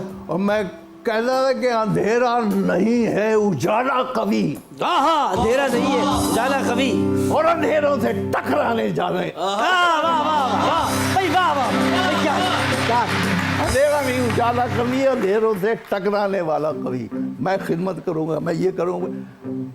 आप यकीन करें कि ना कोई जानता था कि भाई इसको वोट क्यों दें, ना कि सिर्फ मोहब्बत में मैंने कोई 9,500 वोट लिए। और मैं बहैसियत आपके ये जो सूबाई इलेक्शन होते हैं इसमें जीत भी गया था। अगर मैं साथ में दोनों सीटों पे होता तो मेरे वो 5,500 वोट से 5,500। फिर मुझे डॉक्टर साहब एक बात इसमें जो ख़ास है, वो ये है कि उस दिन मैंने 11 तकरीरें की थी, और कहीं कुछ हुआ, कहीं ब्लास्ट हुआ, कहीं मैंने अपने बच्चे को कहा अदनान को तुम जाओ घर जाओ, ये मैं तो कहाँ फंस गया हूँ, 2-4 पीछे लोग खड़े हो गए, फिक्र न करना हम आ गए हैं, तुम ये करना हो। सब समझ रहे थे मैं जीत जाऊँगा, सिर्फ मुझे पता था कि मैं हार जाऊँगा। तो हाँ, 11 तकरीरें करने के बाद जब मैं रात को घर गया तो मुझे पता था कि मुझे अब कपड़े उतारने और मुझे सोना चाहिए, बहुत थक गया हूँ। तो मैं वैसे ही सो गया, और वैसे ही सुबह उठा तो मुझे पता था कि मैं हार जाऊँगा। लेकिन उसको मैंने रात तक कैलकुलेट किया। दुनिया का सबसे मुश्किल काम और सबसे खूबसूरत काम, और जन्नत में ये आदमी गया, वाह वाह, ये लीडर का काम है। अगर वो लीडर हो तो इतना अहम काम है डॉक्टर साहब, इतना मुश्किल काम है, आपको जीने ही नहीं देते लोग। कदम कदम पे लोग कहेंगे वो सब ये समझेंगे अब आप आ गए हैं, बस अब सब कुछ ठीक हो जाएगा। ऐसा नहीं होता, ऐसा नहीं। हम लोग अपने लोगों को खुद मार देते, हम मौका नहीं देते। यार इतनी जल्दी कुछ भी नहीं होता, वक्त लगता है, नीयत अच्छी होनी चाहिए। बाकी ये कि बड़ी ज़बरदस्त बात की उन्होंने कि लीडर, लेकिन जो लोग लैडर पे चढ़ के लीडर बनते हैं, वो लीडर कहाँ होते हैं? ये जो बात कर रहे हैं, ये जो इन्होंने मेहनत की, 11 तकरीरें की, कैलकुलेट भी कर लिया और मालूम था कि हार जाऊंगा, लेकिन ये होती है सच्चाई। यहाँ तो जिनको मालूम होता है वो हार जाएंगे, वो भी जीत की तवक्को लगा के सुबह उठते हैं। एक वक्फा लेते हैं, वक्फे के बाद हाजिर होते हैं। जीवे पाकिस्तान।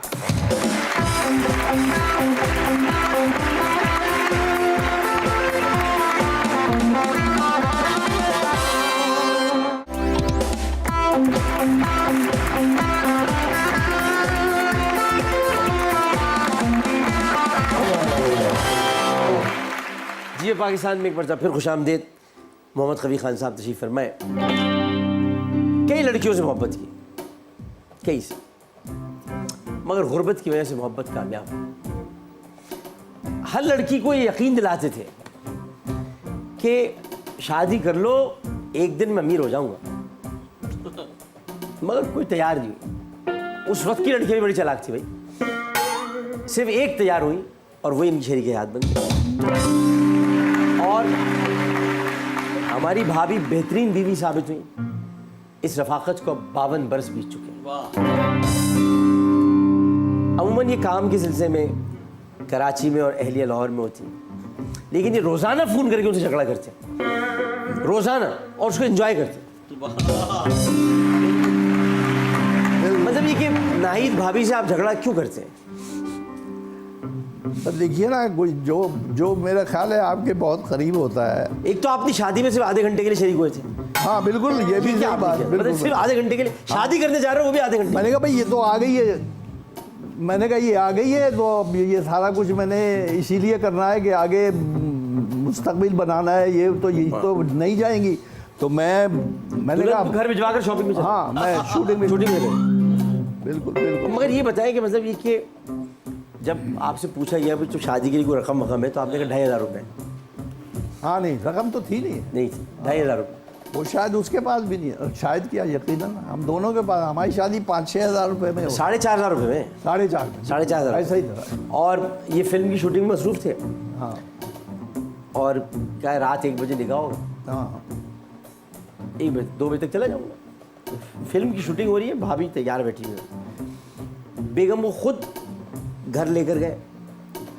घर पहुंचकर भाईजान से कहा कि आप इन्हें अंदर ले जाए, मैं तो रक्शे में बैठकर शूटिंग पर जा रहा हूँ। ये किया इन्होंने भाभी के साथ। 2 बेटे हैं, अदनान और मेहरान, और 2 बेटियों के बाप हैं।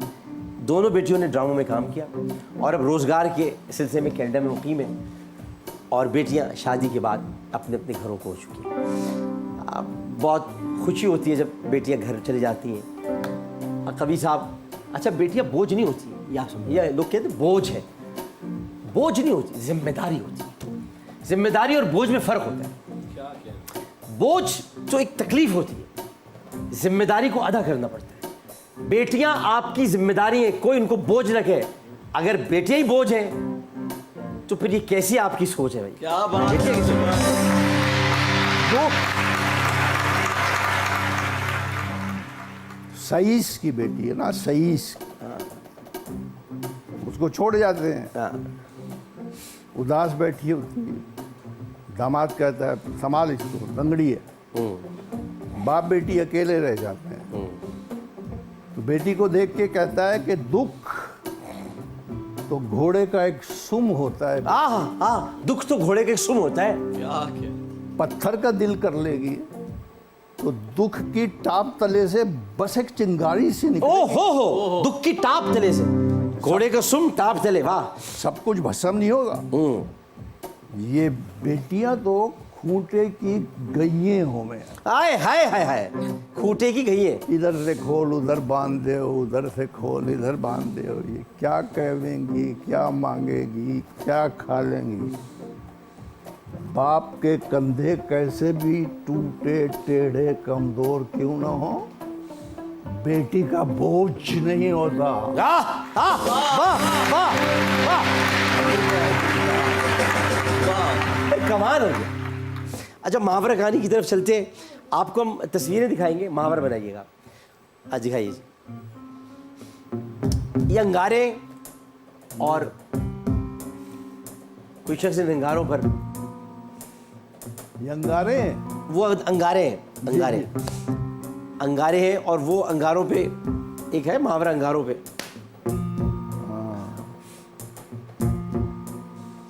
अंगारे जो जमीन पे लौटते पोटते हैं ना, तो कुछ अंगारों पे। कभी कभी आप भी जब कोई जूनियर बदतमीजी करता होगा, करते हैं, तो अंगारों पर आदमी। अच्छा है। मैं आपको सीनियर्स का बताऊं, इन लोगों का काम जो है, जो कबीर खान साहब को जब मैंने सुबह पाकिस्तान बुलाया था, मैं बड़ा खुश था उस दिन सुबह। जो भी आए तो मुझे इतनी, मतलब मुझे देनी चाहिए इज्जत। इन्होंने मुझे इतना प्यार किया। ये मैं सीनियर्स की, ये सीनियर्स हैं। मोहम्मद अली साहब, मैं सुनामी आया था जापान में, उसकी ट्रांसमिशन कर रहा था, फंड रेजिंग लाहौर में। ज़ेबा भाभी के साथ चलते हुए आए, भाई आमिर लियाकत से मिलने के लिए आया। आलिम ऑनलाइन देखता हूँ उनको। ये कबीर खान साहब, इनकी मोहब्बत, भाई मैंने आपके बड़े, अब बताओ जरा, हम इनके सामने क्या है? तो ऐसे होते हैं सीनियर्स, वाह। तो जूनियर्स को इज्जत करनी चाहिए। ये है अंगारों पे लौटना, अंगारों पे लौटना। अब दिखाइए दूसरा, अपनी डफली, अपनी अपनी डफली, अपना अपना, आगे क्या नजर आ रहा है? अपनी अपनी डफली, अपना अपना राग, अपनी अपनी डफली, अपना अपना राग। लेकिन ये अब जो मुहावरा आएगा, ये आपने लोगों को सिखाया है, इस कान से उस कान तक उड़ा दो, इस कान से सुनना, उस कान से उड़ा दे। दूसरे कान से उड़ा देना, बिल्कुल ठीक है। और आजकल के जो फनकार हैं जी। वो हवा के घोड़े पर, हाँ, हवा के घोड़े पर उड़ रहे हैं या दौड़ रहे हैं। आप लोगों ने तो बहुत खरामा खरामा आहिस्ता आहिस्ता, आप लोग उस गाने की तरह से जाने बहा, बड़ा आहिस्ता गाना है, रश्के चमन, क्या क्या था उसमें यार, इन्होंने बड़ा यार, इन लोगों ने वक्त गुजारा है। आजकल तो लोग चाहते हैं कि हवा के घोड़े पर सवार हो, एक दिन कामयाबी मिलती है, दूसरे दिन कहते हैं मेरे पास टाइम नहीं। वाह वाह। और इन लोगों के पास कामयाबी भी होती थी, टाइम भी होता लेकिन मैं उन लोगों में से हूँ जो उस वक्त को भी इंजॉय करता था, और जब मैं देखता हूँ अब जो कुछ है सारा कुछ रिवर्स ही एक तरह से, उसको भी मैं इंजॉय करता हूँ। मैं कहता हूँ इनको इंजॉय करना चाहिए, नहीं वक्त नहीं है, नहीं क्या करना सही। चाहिए क्या? है। अच्छा ये बताइए, कैश को उर्दू में क्या कहेंगे? कैश, कैश जो मिलता है आपको, रुपया रुपये नहीं है। नकद, अच्छा, नकद। नकद नकद। मेमोरी को उर्दू में क्या कहेंगे? मेमोरी, हाँ, मेमोरी, याददाश्त। याददाश्त, यस।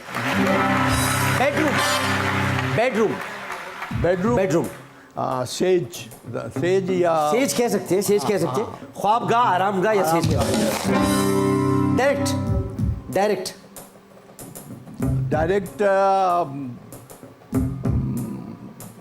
डायरेक्ट, हवलदार, जी, डायरेक्ट बराह रास्त। हाँ, सीरीज पीटीवी पे आता था, आइए आपको एक सिलसिला दिखाते हैं। हाँ, सिलसिला बिल्कुल। रैपिड फायर करते हैं आपके साथ, और रैपिड फायर में देखते हैं टीवी या रेडियो, टीवी, कराची या लाहौर, लाहौर, स्कूल लाइफ या कॉलेज लाइफ, कॉलेज, फिल्म या ड्रामा, फिल्म, हीरो या विलन, हीरो, मोहम्मद अली या वहीद मुराद, खूबसूरत, वाह वाह वाह वाह वाह वाह, बहुत अच्छे जवाब। ये भी फिर आप ऐसे ही दीजिएगा, नदीम बेग या तलत हुसैन, अरे वाह, छोड़े, मतलब इन दोनों से, मतलब दोनों अपनी अपनी जगह पर एक मुंबई नूर है।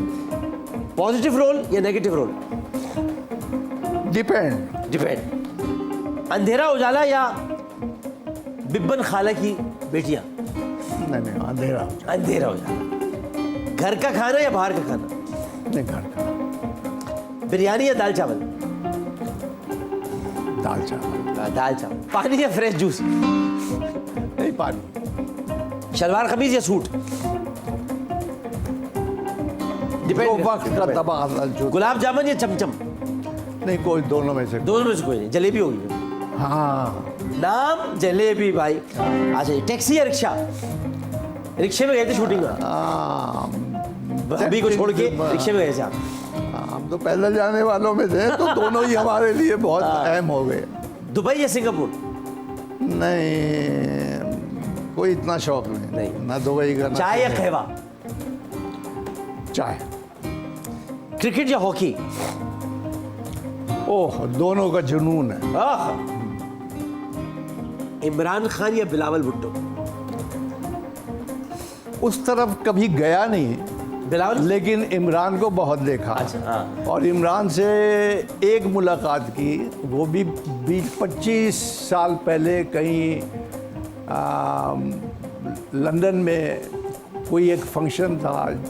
खूबसूरत बात उनकी ये लगी थी कि वो खुद मेरे पास आ गए थे कि आप कहाँ, और मैं बड़ा हैरान था कि मुझे ये कैसे जानते हैं, आप कहाँ? मैंने कहा मैं ऐसी आया। अच्छा, बड़ी बात थी। मैं तो अब इमरान खान से कई मुलाकातों के बाद भी मुलाकात नहीं कर सकता। हाँ, नहीं कर सकते। मुलाकात मैंने नहीं की थी, मुलाकात ये उनकी ग्रेटनेस थी कि वो मैं एक कह रहा हूं, मैं पहचान तो के कई मुलाकातों के बाद भी मुलाकात नहीं कर सकता।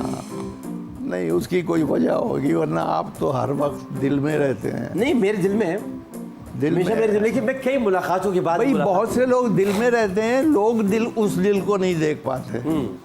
आप देखें, क्या पता वो आपके दिल के किस। मेरा मसला ये था कि इश्क करने का इरादा हरगिज न था इमरान खान से, बखुदा हो गया देखते देखते। हो गया, देखते वो बहुत आपसे मुझे मोहब्बत का सफ़र जो गुज़रा है, जितना भी या गुज़र रहा है, उसकी एक बुनियादी वजह यही है कि जो मैं बहुत बोल्ड हूँ इस मामले में कि मैंने कोई आप में ऐसी खुसूसियत नहीं देखी, लेकिन मैं इस मामले में भी बहुत बोल्ड हूँ। आपने कहा कि किस कदर बेवकूफ़ आदमी हो, मुझे पहचानो मैं कौन हूँ और खींचते चले आओ, तो मैं खींचता चला गया। हाय हाय हाय, ये बहुत कम लोगों को।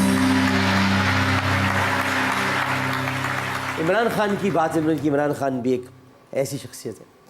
आप ज़ाहिर है कि अभी मुल्क जिन हालात से दो चार है, लोग बहुत सारी बातें करते हैं। अब मैं उनकी पार्टी का हूँ जिस वजह से नहीं कह रहा, लेकिन बहुत अच्छा आदमी है, करप्ट नहीं है, मुल्क का सोचता है। अभी थोड़ा मुश्किल वक्त है, गुजर जाएगा। और मैं ये कतन पीटीआई का होने की वजह से नहीं कह रहा, ज़ाती तौर पे कह रहा हूँ आपसे, अच्छा आदमी है। बड़े कम लोग अच्छे होते हैं, ये एक अच्छा इंसान। और जैसे कि कबीर खान साहब ने कहा, अरे दीवानों मुझे पहचानो, कहाँ से आया मैं हूँ कौन, मैं हूँ डॉन। तो डॉन को पहचान लो। अच्छा, मेरे डॉक्टर साहब कोई अजीब ही थीसिस है। अब चूँकि जूं आप उम्र के उस हिस्से में जा रहे होते हैं, तो आपके अंदर के तने हुए तार खुद ब खुद टूटते जाते हैं। आपको पता नहीं होता, नहीं पता चलता, नहीं पता, कोई पता नहीं होता। नहीं पता चलता आदमी। और फिर आखिरी तार जब रह जाता है, हाँ, आखिरी तार जब रह जाता है, तो रिश्तेदार पास बैठ जाते हैं, बैठ जाते हैं। बैठ जाते हैं। उस वक्त वो रिश्तेदार आ जाते हैं सामने। हाँ। लेकिन जो जिसका आखिरी तार रह जाता है, उसे वो रिश्तेदार नजर नहीं आते, उसे वो रिश्तेदार नजर आते हैं जो जा चुके थे। जी, जा चुके। ये कैसी अजीब सी बात है। उसे वो रिश्तेदार जो जा चुके, फुप्पी नजर आएंगी, अब्बा नजर आएंगे, अम्मी नजर आएंगे, बेटा नजर नहीं आएगा, क्योंकि वो आ रहे होते लेने के लिए। अच्छा, मैं उस तरफ उन हदों को छू चुका हूँ, हाँ हाँ, जिसके बाद अच्छाई और बुराई और किसी से नफरत और किसी से हसद कोई भी हो, वो ख़त्म हो जाती है, सिवाय मेरी मिट्टी की है कि मैं अपनी मिट्टी के खिलाफ कोई बात ना सुन सकता। कोई नहीं सुन सकता। क्योंकि यही मिट्टी यही बात, है, यही सबसे बड़ी- इसी का बना हुआ हूँ, यही मैं चला जाना है। यही सब कुछ है। बस। आमिर लियाकत या कबीर खान अगर बने तो पाकिस्तान की वजह से बने। बिल्कुल। अगर पाकिस्तान ना होता तो हम कहाँ होते? बिल्कुल। हम भारत में क्लर्क भी ना होते, ना होते। बिल्कुल आप सही है, हम गाय का गोश्त नहीं खा सकते थे, नहीं खा सकते। हमें पकड़ लिया जाता, हमारा हाथ काट दिया जाता कि हम गोश्त लेके जाते। बिल्कुल बिल्कुल। Thank you Quaid e Azam, thank you, thank you. Pakistan देने का बहुत बहुत। और एक बात कबीर खान साहब ने जब कही, देखिए बात ये कि कबीर खान साहब एक इतना अरसा इन्होंने स्क्रिप्ट पढ़े, प्रोड्यूस भी किए फिल्में, डायरेक्ट भी किए। कबीर खान साहब की बातों में एक ऐसी सच्चाई है जो आया नहीं है, पिना है। और उस सच्चाई को समझने के लिए आपको सफ़र करना पड़ेगा, दोनों सफ़र करने पड़ेंगे, अंग्रेज़ी का भी और उर्दू का भी। सफ़र करेंगे तो आप उस पिना सच्चाई तक जाएंगे। बैठे बैठे कोई सच्चाई तक नहीं पहुंचता। जो ये समझता है कि वो बैठे बैठे एक रात में कोई ड्रामा मकबूल हुआ और वो भी मकबूल हो गया, हो जाता है, लेकिन मेहनत का सफ़र बहुत आगे तक लेकर जाता है। फिर कछुआ और खरगोश की कहानी हो जाती है कि सो जाता है खरगोश, क्योंकि कामयाब हो गया था वो, लेकिन कछुआ आहिस्ता आहिस्ता चलते चलते अपनी मंजिल पर पहुंच जाता है और खरगोश हार जाता है। तो मैं इनकी जो पिना बातें वो आपको बताना चाहता हूँ कि एक मेहनती इंसान, हलाल कमाया, हलाल खाया, मेहनत की, पेशावर, लाहौर, कराची, इस्लामाबाद, कोयटा, हर जगह काम किया। और अपने वतन से मोहब्बत का ये आलम है कि कहते हैं मैं अपनी मिट्टी के खिलाफ कुछ नहीं सुन सकता। अपनी मिट्टी पे ही चलने का सलीका सीखो। संग मरमर पे चलोगे तो फिसल जाओ। जो लोग दे रहे हैं रफाकतों का फरेब, उनकी तारीख पढ़ोगे तो दहल जाओ। तो ये जो मिट्टी की मोहब्बत है, मिट्टी की मोहब्बत में आशिफ तसरू ने वो कर्ज उतारे हैं जो वाजिब भी नहीं थे। तो मिट्टी की मोहब्बत बड़ी ज़रूरी है। इसी मिट्टी में मिलना है, इसी मिट्टी में जाना है। मिट्टी पाकिस्तान की मिट्टी की बात नहीं हो रही, मैं मिट्टी की बात कर रहा हूँ। अभी तो मैं सिर्फ मिट्टी की बात कर रहा हूँ, लेकिन हम पाकिस्तान की मिट्टी की जब बात करते हैं तो फिर मिट्टी की मोहब्बत में हम बहुत आगे निकल जाते हैं। फिर हम अपने वतन पर आँच नहीं आने देते, फिर हम खड़े हो जाते हैं। ऐसे फनकार, ऐसे लोग भी पाकिस्तान में मौजूद हैं जो भारत जाकर भारत की नहीं हो गए। भारत गए भी अगर, ऐसे फनकार हैं जो भारत गए भी अगर तो पाकिस्तान के रहे, लेकिन कुछ भारत जाकर भारत के हो गए। कवी खान पाकिस्तान का था, पाकिस्तान में रहेगा, पाकिस्तान के लिए काम करेगा।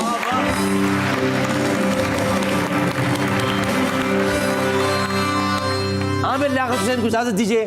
कवी खान साहब से आज जब बातें हुई हैं तो आप आज ये पता चला नाज़रीन बहुत, मैं पहले भी इंटरव्यू कर चुका हूँ, लेकिन आज ये पता चला, मैं अभी थोड़ी देर पहले कह रहा था कि मोहम्मद कवी खान, अभी तो हम इनके साथ बैठे हुए, लेकिन ए मुर्दा परस्त कौम, एक बात आपसे कहना चाहता हूँ, मुर्दा परस्ती की आदत ख़त्म कीजिए। आपके नबी ने आपको मना किया, जिंदों की कदर कीजिए। आप लोग मरने के बाद कदर करते हैं। जनाजे बड़े मत कीजिए, जनाजे बड़े मत कीजिए। जनाजे तो हो ही जाते हैं बड़े, क्योंकि वो अल्लाह ताला बड़े करता है।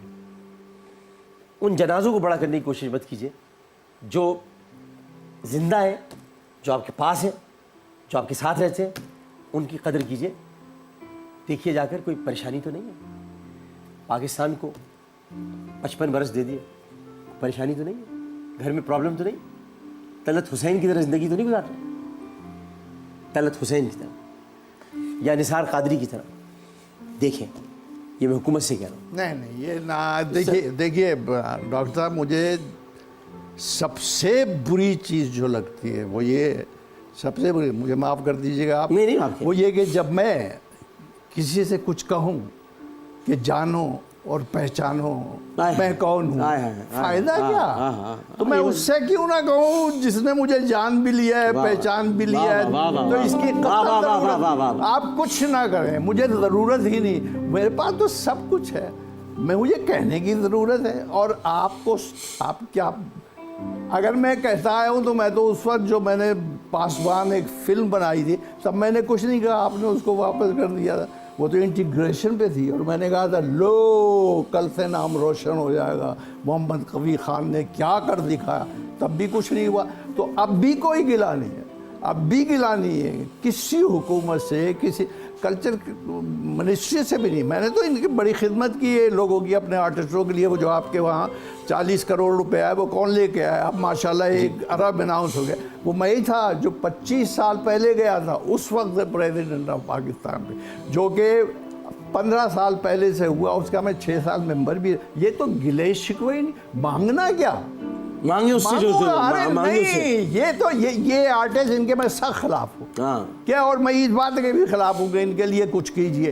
ये कीजिए, ये क्या होता है? भाई वाह भाई, अरे भाई, मतलब आपने पहचाने ही नहीं, आपने पहचाने ही नहीं। वाह वाह, क्या है? मतलब आप कीजिए, सही बात करें, आपने पहचाने ही नहीं। आपको क्या पता है कि मैं क्या कर देता हूँ हर महीने? आपको क्या पता है कि मैं, किसी को कुछ नहीं पता, मुझे पता है या उसको पता है। तो जब हमारा एक लिंक है तो हमें आपसे क्या भाई? हमने पहले कहा हम अपनी आप दुनिया है, हम अच्छे हैं बुरे रहें जैसे रहें ठीक रहें, हम शुक्रगुजार हैं। आपके भी अपनी मिट्टी के भी, कायदे आज़म के भी, जहाँ पैदा हुए, जहाँ सांस ले रहे हैं, जहाँ मरेंगे जिएंगे सब कुछ। लेकिन गिला शिकवा वो हमारी लुगत में नहीं है, मोहम्मद कवी खान की लुगत में नहीं है कि आप मुझ पर कोई एहसान करें। मोहम्मद कवी खान की लुगत में गिला शिकवा नहीं। लेकिन मैं एक बात आपको ज़रूर कहूँगा, अभी जब इन्होंने कहा मोहम्मद कवी खान, तो मुझसे बहुत सारे लोगों ने कभी एक दफ़ा पूछा था, मैं आलिम ऑनलाइन जब करता था, इनके बारे में एक सवाल आया कि भाई उलमा बैठे थे, हमारे कवी खान साहब हैं, वो अब्दुल कवी खान क्यों नहीं? तो मैंने उसका जवाब दिया था, कवी साहब को याद नहीं होगा। मैंने कहा वो इसलिए कवी खान है क्योंकि मोहम्मद कवी होता है, मोहम्मद कवी होता है क्योंकि मोहम्मद को कवी ने बनाया, कवी ने मोहम्मद को तख्लीक किया, इसलिए मोहम्मद कवी है। जब मोहम्मद पहले है तो वो कवी होगा। ये मोहम्मद की क़ुव्वत है, मोहम्मद की ताकत है सल्लल्लाहु अलैहि वसल्लम, कि आज हम उनकी उम्मती कहलाने पर फ़ख्र महसूस करते हैं। तो मोहम्मद हमेशा कवी होता है क्योंकि मोहम्मद अब्दुल कवी का बंदा है, अब्दुल कवी है मोहम्मद। अब्दुल कवी ने उसे तख्लीक यानी कवी ने उसको तख्लीक किया, वो अब्दुल कवी बन गया। लेकिन जब वो मोहम्मद बना तो चूंकि मोहम्मद नाम इतना प्यारा है कि अल्लाह ताला को इतना महबूब है कि अल्लाह ने नाम ऐसा रखा कि हर जगह उसकी तारीफ़ की जाए। तो जिसकी तारीफ़ हो रही है उसके बाद उसकी तारीफ़ होती है जिसने इसको तारीफ़ करने वाला पैदा किया, कवि। और मोहम्मद कवि जब होता है तो फिर वो खान अगर हो जाए तो कोई पूछे तो कह देना मोहम्मद कवि खान है। आमिर लाख हुसैन को इजाज़त दीजिए, इंशाल्लाह ज़िंदगी रही तो फिर आपसे मुलाकात होगी। जीवे पाकिस्तान।